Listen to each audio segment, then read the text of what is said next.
Hellclock is a brand new title from indie developer Roguelite that promises to meld the intensity and build variety of the best ARPGs and the action-packed randomness from roguelites. But does this title hit the mark? Hi, my name is Dove and I love indie video games. Today I want to talk with you about Hellclock from indie developer Roguelite. You play as Paju, a formerly enslaved warrior from the War of Canudos. The central theme of this ARPG roguelite draws heavily from this horrible war that saw the Brazilian Republic slaughter thousands of refugees. Your character is trying to rescue his mentor, the Counselor, from a dark fantasy-style hell and rewrite history. The catch is Paju has a ticking clock going on in the background, so along with monitoring your health with a constant barrage of bad guys and crap falling from the sky, you also have to speed your way through levels because if your health or the clock hits zero, you start over. This is where the game gets its name. Every time the supernatural clock resets, you're sent back to a purgatory-like version of Canudos. A lot of great roguelites, like Hades, have utilized a good afterlife mythos as it works so well with a character dying over and over again while progressing the narrative forward. The use of the clock is a great way to explain the mythos while it keeps the game paced faster than the average ARPG and continues to drive the plot. But for those who like to explore every nook and cranny, you can turn the clock off. The art style has a definite graphic novel inspiration, and it goes well with the game's style and narrative they're trying to push. It keeps things still in a dark realm while not keeping the overall aesthetics completely black. So many games that are based on or have a demonic setting just go so dark it gives you a headache because it's hard to see screens when everything's covered in black. Hellclock takes the right lesson from Hades as they stick with a vibrant color scheme. The setting in Hellclock changes throughout your journey though. I don't want to ruin too much of the story, but I will say that they're not the average hell-inspired levels that you see in other games of the ARPG variety.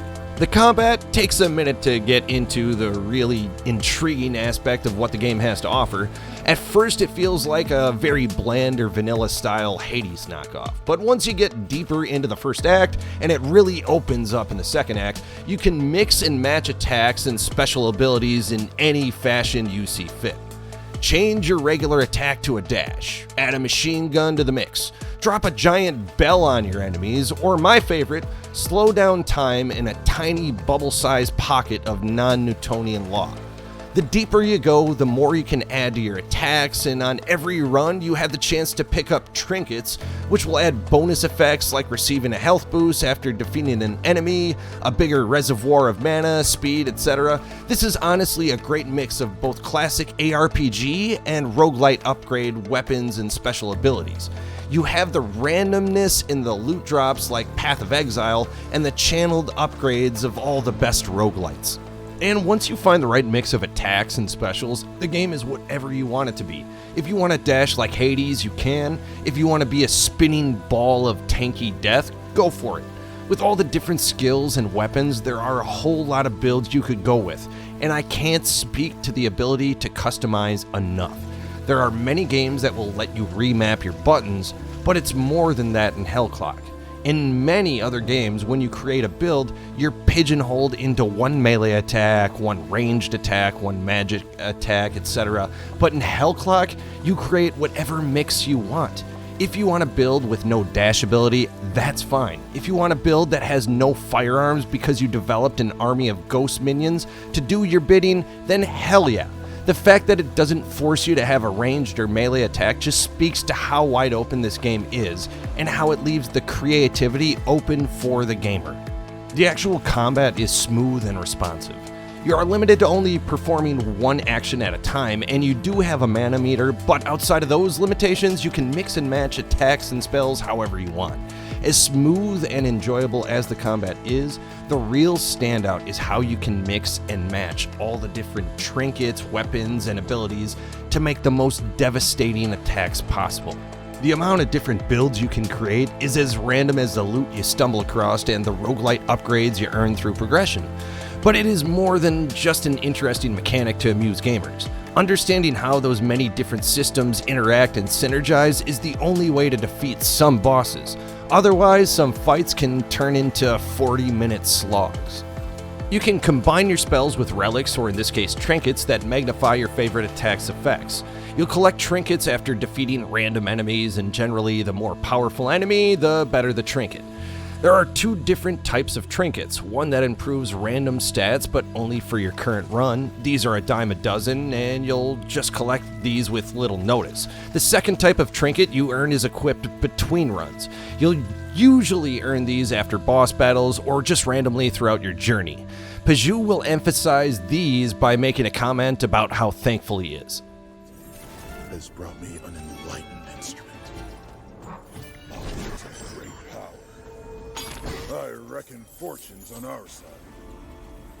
Again, these are game changers, and what you'll need to combine with the proper spells to take down the final bosses.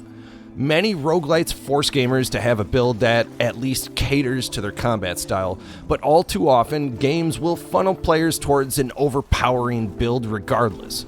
With the high difficulty spikes that Hellclock has, you need to have a strategy and build in mind as you progress. And with the randomness of the roguelite upgrades, it can be tricky to land the perfect setup. But that is the true challenge and fun of Hellclock. Hellclock divides the game into 3 separate acts, each with their own layouts, biomes, and enemies. The acts vary in length from 27 to 17 floors each, all with a few mini-bosses or rather ability checks along the way. While the levels don't have procedural generation when it comes to the layout, the enemy types and locations generally vary. The location of the chests, trinkets, what and where everything drops is all 100% random though. All in all, the level setup with the 3 acts is a nice change of pace from the usual. Rather than replay the same opening levels and see the same enemies, Hellclock allows a feeling of a fresh start with each act. In addition, once you finish the 3rd act, the game allows for a more challenging experience called Ascension, where you get to narrow down on the builds a bit more, all the while facing a more challenging run. This gives gamers a good reason to continue playing after the 3rd act concludes. When it came to the technical aspects, there were a few times where a massive amount of enemies and spawned allies on the screen made the frame rate dip a bit, but nothing that made things grind to a halt. The developers are working on stabilizing that and have recommended turning down some of the graphics and settings for a quick fix if your system can't handle it. Outside of that, a few of the loading times seemed a bit too long, to the point where Linux was asking if I wanted to close the unresponsive program. This only happened a handful of times and it was always between runs, but I imagine some gamers not loving the wait between. We are talking 10 seconds tops, but enough to be annoying and to make you question if the game crashed. The few criticisms I have are not game-breaking, but some quality of life improvements perhaps. Maybe most notably is the inventory system. You are able to pick up equipment/clothing throughout and between runs. These have a similar effect on combat as the trinkets, but are mainly focused on improving your base stats. The problem is that once you pick up one or purchase the other, it gets rid of the one you had equipped. So you can only have one hat, one gun, belt, etc. However, you have an inventory for your extra trinkets to mix and match. I think giving a tab for gamers' equipment would be a huge help. My other nitpick is the voice acting. The audio effects and music are solid. The attacks and spells give off impactful sounds, and the music fits perfectly. But sometimes the voice acting just feels off. I understand the developers are Brazilian, so Portuguese voice actors were likely the focus. But the main protagonist for the English version sounds like someone doing a one-note impersonation of Josh Brolin. The supporting cast was a lot better, but Paju's voice acting was not the game's strong point. You've returned, brother! Abade, that creature. It did look like the devil himself. Overall, Hellclock is an enjoyable blend of the ARPG's loot-driven strategic builds with the fast-paced randomness of roguelites. This is a fun, action-packed game that will challenge a lot of gamers, and I recommend it for not only fans of both genres, but for any gamer who enjoys building their own overpowering character. If interested, check out Hellclock, available on Steam. Thanks for watching, folks. If you enjoyed this, don't forget to hit the like button. And subscribing goes a long way towards bringing you more content like this. We also have a weekly news podcast called the Indie Radar, where we focus on indie news and upcoming titles. Thanks again for watching from all of us here at The Gamer Buff.